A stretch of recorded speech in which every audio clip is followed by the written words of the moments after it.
our last day of driving for the first part of the trip. We're not in Florida anymore. Guys, we found a free RV park. Our engine situation went from bad to worse. Right now, the RV is undrivable.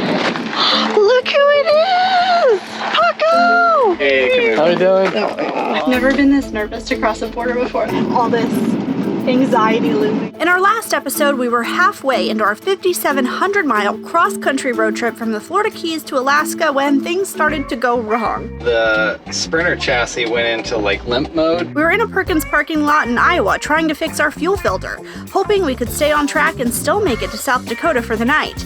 Today, we've hit a few more challenges along the way, plus our big attempt at crossing the Canadian border and heading up to Alaska for the summer. Will we make it? We're Howard and Caitlin Newstate, full-time adventure seekers who traded city life for RV life. We've been traveling through North America and beyond in our Winnebago Navion since 2018 with our 3 pups, Piper, Ella, and Scout. Our passion is sharing the wonderful and sometimes challenging parts of our life on the road with you, taking you off the beaten path, meeting interesting people, and trying new things. Each week we bring you along with us to explore unique things about every new state we visit.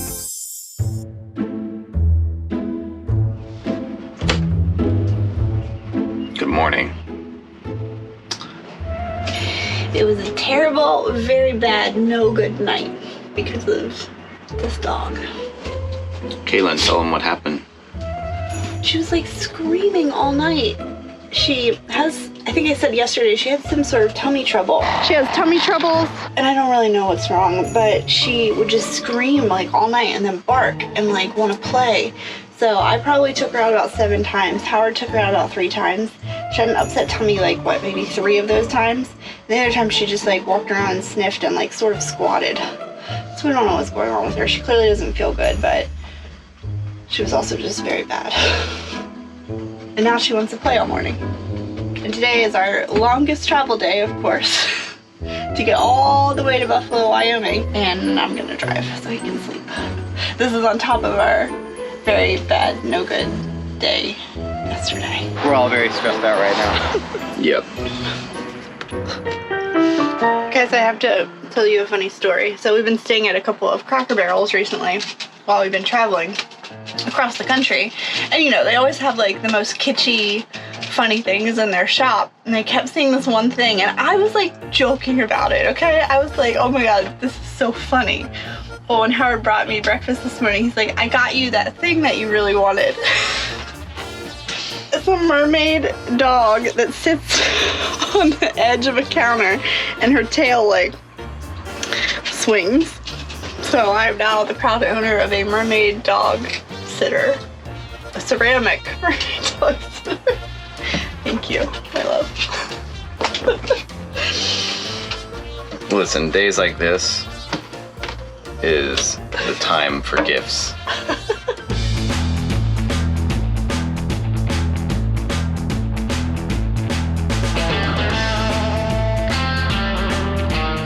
Several hours later, I drove about 275 miles. We switched. Howard's driver's seat again. We're heading into Wyoming our goal is to get to Buffalo, Wyoming tonight. But we just got a tornado watch alert for this area of South Dakota, so it just keeps getting better and better. And we're like 38 miles outside of Rapid City, and there was just a really bad storm spotted in that area, so just hoping we can get through Rapid City because the watch expires like on the western side of that, like once we're into Wyoming. It's very ominous looking. It's even weirder right now because there's this thick blanket of fog that we just drove into, and you can hardly see anything. It's like the middle of the day. It's super strange. Happy to report that we made it out of the storms. There were no tornadoes that we saw. Howard's very tired. I'm very tired. Scout is catching up on sleep. We're about 30 minutes away. 30 minutes. And there's beautiful snow-capped mountains. We're not in Florida anymore. So we didn't decide to go to our epic boondocking spot because we were a little worried about weather. And after driving 565 miles today, We just didn't want to deal with that. So we came to this county park and look at this site. Yeah. Like 270-degree water view. So pretty. There are power lines right there, but who cares? I mean, honestly. Look at the this little fire pit. Wow. Well, look, we can even work out here tomorrow. Yep. So we have to catch up on work. We're not driving tomorrow. Nope. Hallelujah. Hallelujah. Great. This is beautiful. Yeah. So it's $15 a night for dry camping, but you have fire pit and picnic table and all that kind of stuff. Or there are 8 electric hookup sites, and those are $20 a night. But they don't have the epic views like this. All right, this is gonna be the real side of RVing. We just ran out of water. We have like a little bit left, enough to probably make it through the night. Things are a mess because we're inventorying, is that a word? All of our alcohol to prepare for our border crossing because you can only take a certain amount. I was meal prepping and making dinner. Things are crazy. But it's been so nice to not have to drive today and have a little break. Howard is outside starting the fire. I was right here. I already started the fire. And it is so beautiful. I wish we could stay here longer because this spot is probably like what, top? I don't even know. It's beautiful. I have to think about quantifying it in my list of favorite campgrounds, but it's definitely up there. Dinner is served. Got some spicy shrimp and broccoli. Mm-hmm. Well, this is yours because it has way more spice on it. Ta-da. Not bad. Oh, look at this. Maybe we just stay here or go left. I'm kidding.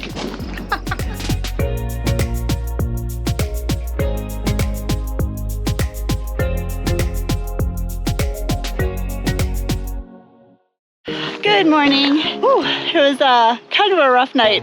There was a crazy windstorm. The wind will be absolutely so intense that it's like rocking the RV so loud, and then it will just die. And it'll be as calm as it is right now. Well, in the middle of the night was one of the windstorms, so we were both up for a while, but I don't think it lasted too long. I didn't look at my phone because I didn't want to know what time it was and stress about how much sleep I was gonna get. Does anybody else do that? All right, but now we're getting ready to head out. We're gonna miss this spot, but we have to make it to Missoula, Montana today. Woo! Let's do it. Make it too close. I just got so excited.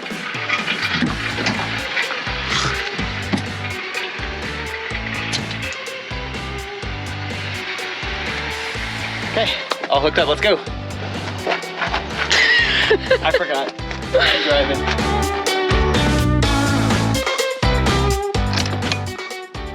Hi. All right, assume the position. Go lay down.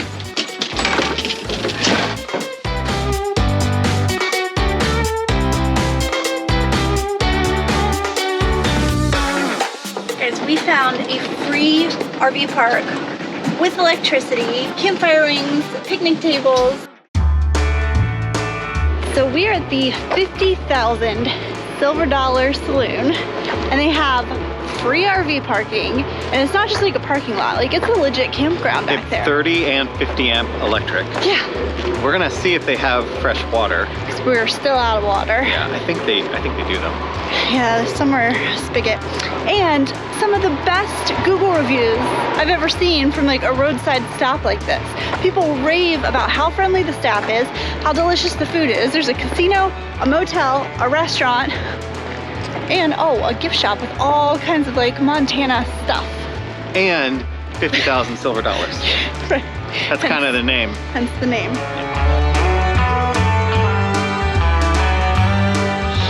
Pretty wild. Can rock that in the RV. Kayla, what do you think? Yeah, because I'll steal it. It's so comfy. Just try and imagine. It's our last day of driving for the first part of the trip. We're about to cross into Idaho, and then we will be in Washington, and then we get a break. Ah! Okay, let me just preface by just saying This is 2,500 miles. Then we get 2 days of break in Washington State, and then another 2,500 miles of driving in order to get to Anchorage. But it still feels like a major accomplishment, even with all of our RV troubles, dog troubles, delays, everything. We still made our goal of getting to Washington State on Wednesday.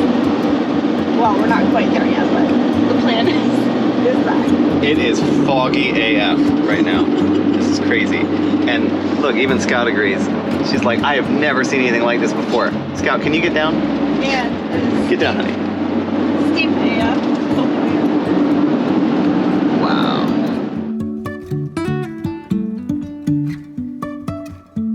Life is a winding road, no telling where it goes.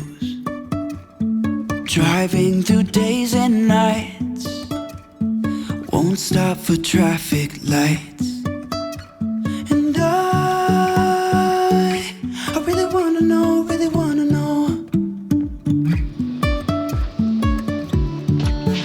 Oh, this beer is so worth it.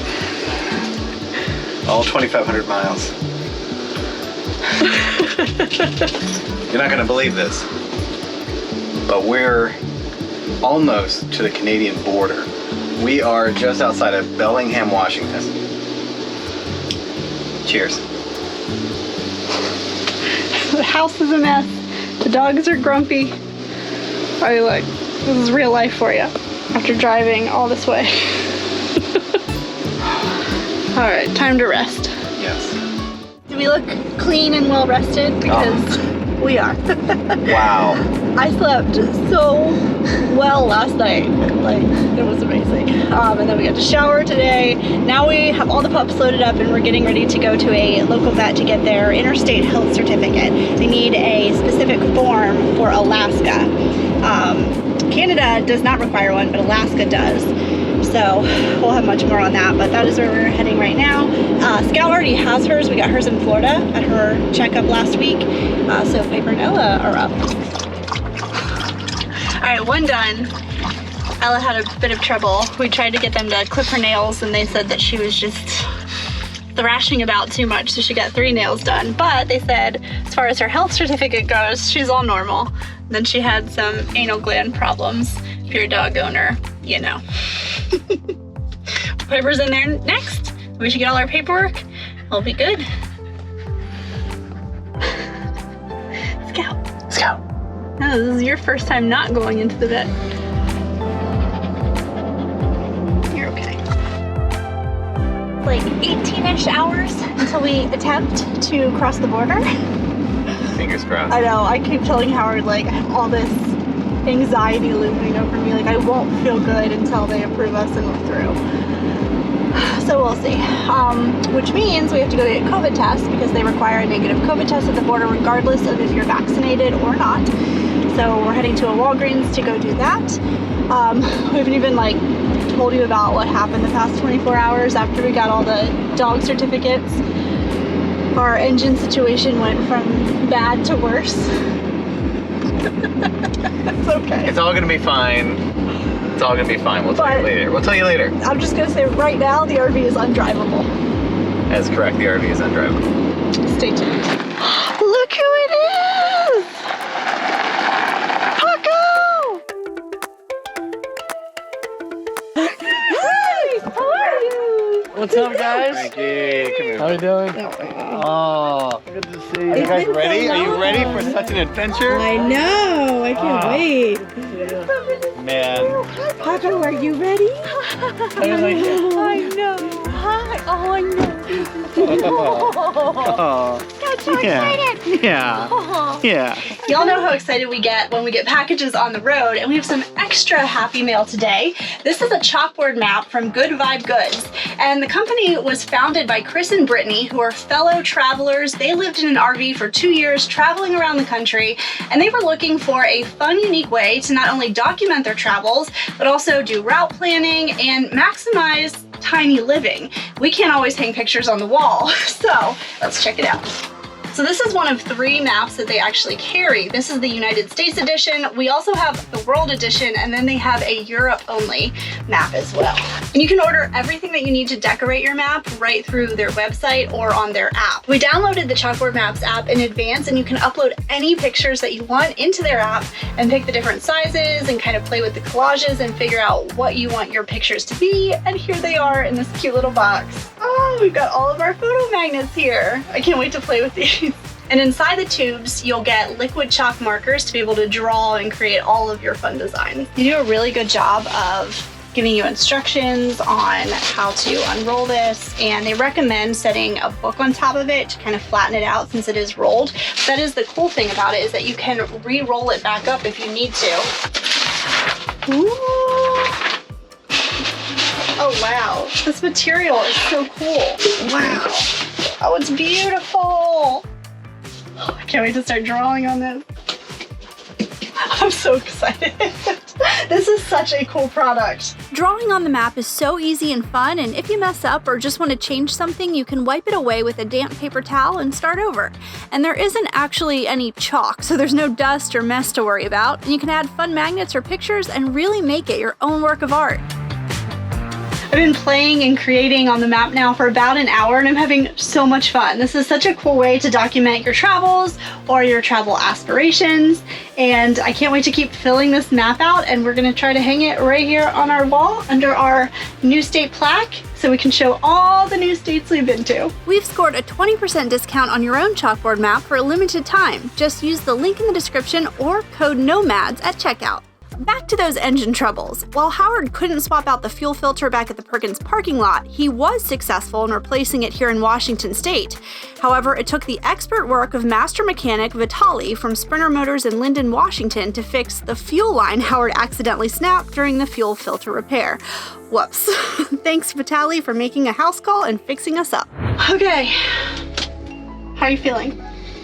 I'll feel a lot better once we're across the border. And we will check in with you again when we cross the border, or if we don't. I've never been this nervous to cross a border before. Like, my stomach is a knot. This is such an unusual situation, and unlike any time I've crossed into Canada, I don't know, 10 times, 11 times, and this will be my first time ever going through all these procedures because of COVID. So we'll see. The border is closed right now, so we're hoping that all of our paperwork and everything is in order and everything is good for us to be exempt from that and drive straight up to Alaska, but we'll explain that later. For now, we have to hit the road. Catch you on the flip side. 1, 2, 3, Alaska!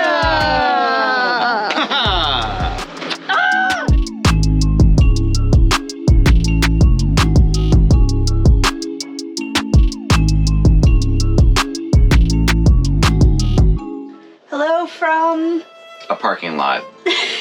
We're outside of a casino. not in Canada. No. It is now 24 hours later. We obviously could not film anything at the border, and we were there for a total of, I think, 6 hours. Yeah. So let's give you a recap of what happened. He just slowly crawled forward about every 20 minutes, or longer in some cases, waiting our turn, and there was only one lane that was open for Alaska-bound travel. And let me preface this by saying that we understand and acknowledge that the border is closed right now to non-essential travel. There are provisions in place that allow you to cross into Canada and get up to Alaska in a certain amount of time with certain planned stops and everything if you are going there for work purposes, which we were. Yeah, and we had worked really hard over the last several weeks to make sure that we had all of our documentation. And I had called multiple times to the Canadian Border Authority just to confirm that we had the information necessary in order to cross the border. Now, they always couched the advice by saying that the agent, on the ground always has final say.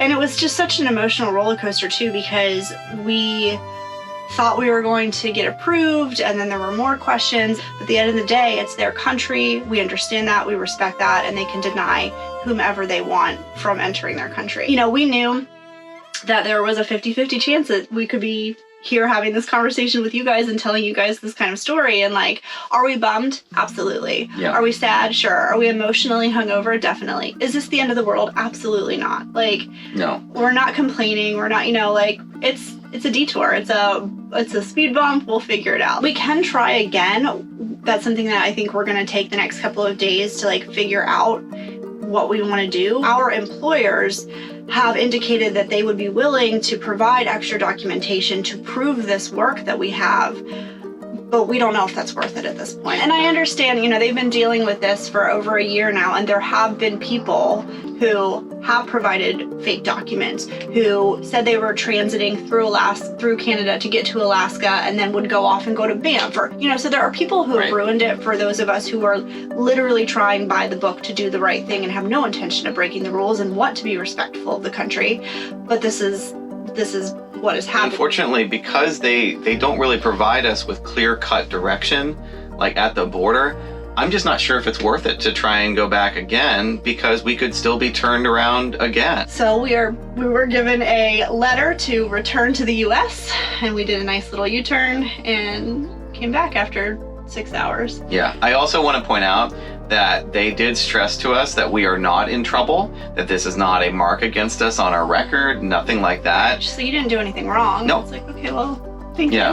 you. We It know, still is we a know we little- didn't do anything wrong. Well, it's still a little bit scary. I mean, I do wonder, like, if we... What's in our file? Yeah, like, what happens when we come back and they're like, tell us about the time that you tried to, cross during the quarantine or something like that. And it's like, well, right? like, do we need to hold on to this letter forever? It was really extensive and honestly very draining. We were hungry, we were tired, And sad. and sad and disappointed. And, in the end, I did say as like a silver lining, by the time that we had actually gone and been turned around, it was already like, what time was it? 6 o'clock, 7 o'clock in the evening? We would have had to continue driving at that point. We'll determine if we're going to try again. At this point, I don't know. I don't know if it's worth it. Do we want to go to Alaska? Do we want to do this work? Do we want to help the tourism industry there that is suffering? Absolutely. You guys know how passionate we are about that. Yeah. And the unfortunate thing is there's just this massive barrier, and we cannot take the ferry. It is way too cost prohibitive for us, and there aren't even any spots left at this point. For a 25-foot RV. Right. So, the good news, we're fine. We're in a safe place. We've got our friends here with us. We've got our doggies. We've Dogs got are our fine. home. Everything's Everything's okay. Is it a bummer? Sure. We tried our best. We did. But hopefully you'll still enjoy our travels if we're not in Alaska. I guess stay tuned. We'll let you know what happens. It's okay. In our next episode, we still managed to have a ton of fun exploring the beautiful Pacific Northwest with Frankie and Alex. We're here. And will we make it to Alaska this summer? Make sure to subscribe and click the bell so you'll be one of the first to find out. Thanks so much for watching. See you soon.